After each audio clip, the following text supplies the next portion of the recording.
সেই যখন স্কুলে পড়তাম তখন থেকে এদের সাথে বন্ধুত্ব, আর তারা সবাই মিলে মালদাতে আমাকে খাওয়ালো আইব্রো ভাত। হ্যালো অল, সো আজকে মালদাতে আয়োজন হয়েছে লাস্ট আমার, মানে বাইরে খাওয়ার মধ্যে এটা সবার লাস্ট। মালদাতে এসে আইব্রো ভাত আর আয়োজনটা তোমাদেরকে দেখায় কত কি যে এই টেবিলে ভরিয়ে দিয়েছে ওরা। 5 ভাজা থেকে শুরু করে পোলাও, ডাল, এটা কি, এটা এঁচোড় নাকি জানি না, এটা চিকেন, এটা মাটন, আলু ভাজা, মাছের এত বড় মাথা রয়েছে, এটা সামথিং কাটলেট, এটা চিকেন পাকোড়া, এটা হচ্ছে ইলিশ, লুচিটা আমি বাদ দিয়ে দিয়েছিলাম যদিও।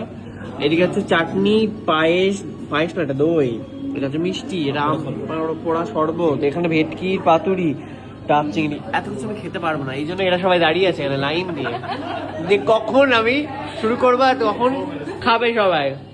যাই হোক, ভাববেন না এত আমি খেতে পারবো। সবাই ভাবছো আমার পেট খারাপ হয়ে যাচ্ছে, হয়ে যেতেই পারে, কিন্তু এটাই লাস্ট। এবারে মা মানে বাড়িতে হবে, তার আগে আর নেই। সো এত দারুণ আয়োজন করছে, তোরা কি কিছু করবি না? এটা কিন্তু শো অফ নয়, এটা করতে হয়। আরে গোল গোল ঘোরাবি আর মাথায় ফুল দিয়ে দিবি, ব্যাস। আবার কি? তো এরা হচ্ছে আমার সব কুট্টি বেলার বন্ধুরা। ছোটবেলা সবাই আমরা একসাথে পড়াশোনা করতাম, তারাই এখন এখানে মালদাতে আয়োজন করছে। একপালা কলকাতাতে যারা আছে তারা কলকাতাতে করেছে, মালদাতে যারা আছে তারা মালদাতে করছে। কলকাতাতে এই মানুষটি গিয়েছিল সবার লাস্টে, তাই দেখাতে পারিনি, ব্লগে ও ছিল না। ততক্ষণ আমাদের খাওয়া দাওয়া শেষ হয়ে গেছিল, কিন্তু ও গিয়েছিল, উইচ ইজ গুড। তো এখানে দারুণ আয়োজন। মালদাতে এত সুন্দর একটা রেস্টুরেন্ট আছে আমি জানতাম না, এত ভালো ভালো ভাবে আইব্রো ভাতের আয়োজন হচ্ছে, দারুণ বিষয়। ওটা কি, ওটা দিয়ে কি করবি? এটা দিয়ে কিছু করে নাকি? করে, ওটা দিয়ে কি করে? আশীর্বাদ করে এটা দিয়ে? ওইটা মাথায় রেখে দেবে আমার? গালে ঠেকাতে হবে। ইসমত তো জানেই না।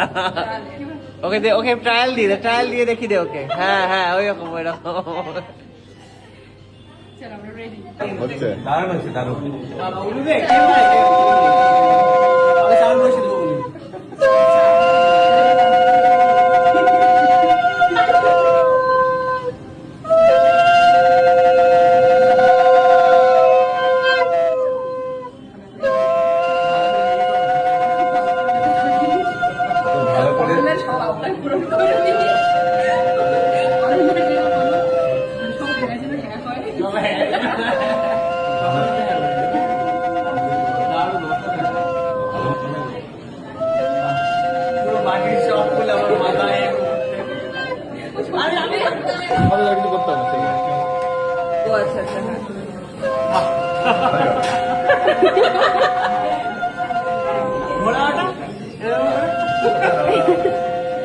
তো প্রচন্ড খিদে পেয়েছে, আমি জানি না কেন। কোনো আইব্রো ভাত খেতে যাওয়ার সময় এত খিদে পাইনি যেটাতে আমার আজকে পেয়েছে। ছোলার ডাল দিয়ে লুচি দিয়ে শুরু করলাম।